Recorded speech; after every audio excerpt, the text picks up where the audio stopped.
الله وبركاته. الحمد لله وكفى وسلام على عباده الذين اصطفى. أما بعد فأعوذ بالله من الشيطان الرجيم. بسم الله الرحمن الرحيم. ورفعنا لك ذكرك. صدق الله ورسوله النبي الكريم. بدی کا زور تھا ہر سو جہالت کی گھٹائیں تھی، فساد و ظلم کی چاروں طرف پھیلی ہوائیں تھی، ذرا سی بات پر تلوار چل جاتی تھی آپس میں تو پھر جنگ آتی ہی نہ تھی دو چار کے بس میں۔ اگر لڑکی کی پیدائش کا ذکر گھر میں سن لیتے تو اس معصوم کو زندہ زمین میں دفن کرتے تھے۔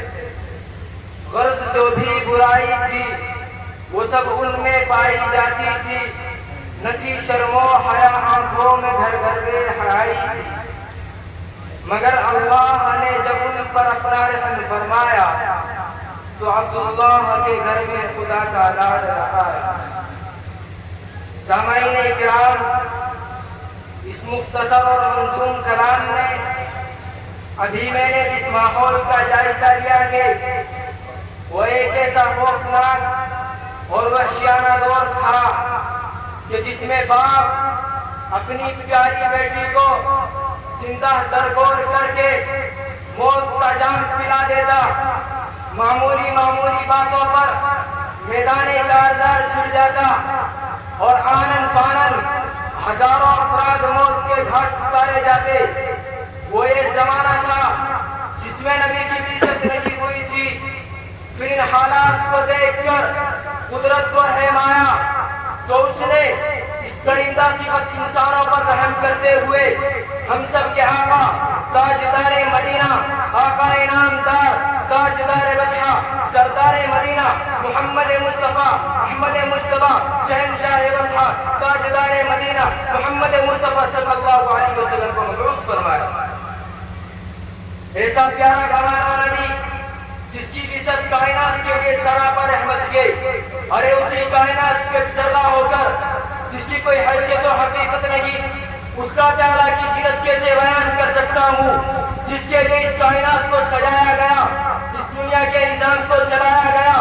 اگر میں اس کی تعریف کے لیے قلم اٹھانے کی جرات کر بھی لیتا ہوں تو بے ساختہ میرے دل سے یہ صدا آتی ہے، قلم میرا قاصر زباں میری عاجز، قلم میرا قاصر زباں میری عاجز، محمد کی عظمت بتاؤں میں کیسے، ہے محبوب رب و امام الرسل و فضائل مکمل سناؤں میں کیسے۔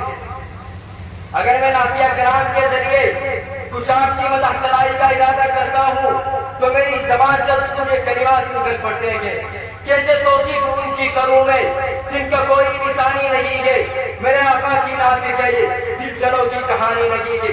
اگر میں تقریر و بیان میں آپ کی ثنا خوانی کو ڈھالنے کی کوشش کرتا ہوں تو میرا منہ یہ کہنے پر مجبور ہو جاتا ہے، میرا منہ اور سرکار مدینے کی ثنا خوانی مجھے معلوم ہے اپنے سخن کی تنگ دامان۔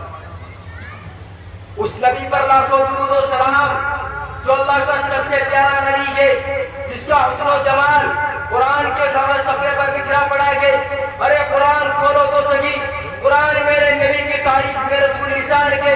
جب میرے نبی کے قیادت کی باری آئی قرآن نے نذیرن کہا، جب میرے نبی کے صفوں کی باری آئی تو قرآن نے واللیل کہا، جب میرے نبی کے زمانے کی باری آئی تو قرآن نے والعصر کہا، جب میرے نبی کے چہرے کی باری آئی تو قرآن نے والقلب وما کہا، جب میرے نبی کے کمر کی باری آئی تو قرآن نے الذی انقض ظہرک کہا، جب میرے نبی کے زبان کی باری آئی تو قرآن نے لا تعذب به لسانک کہا، جب میرے نبی کے ہاتھ اور گردن کی باری آئی تو قرآن نے ولا تجعل یدک مغلولۃ الی عنقک کہا۔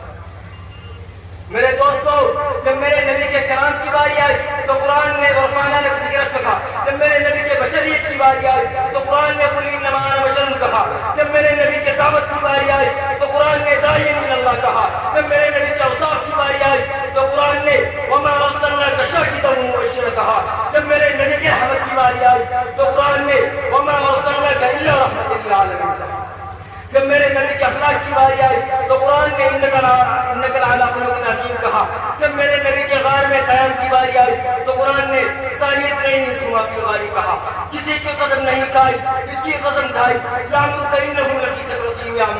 کسی کی نبوت پر قسم نہیں کھائی، اس کی نبوت پر قسم کھائی، یاسین والقرآن الحکیم انک لمن المرسلین، کسی کو اپنا دیدار نہ کرایا لیکن اس سے ملنے کو خود تمنا کی۔ سبحان الذی اسری بعبدہ لیلا من المسجد الحرام الی المسجد الاقصی۔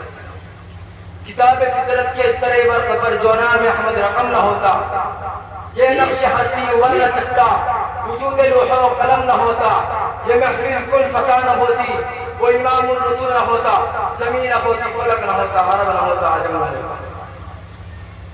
سامعین مکرم، یہ ایسا پیغمبر کے جس کی زندگی اسباب تاخیر کتابوں میں موجود ہے۔ میں اپنی تقریر ختم فرماتا ہوں۔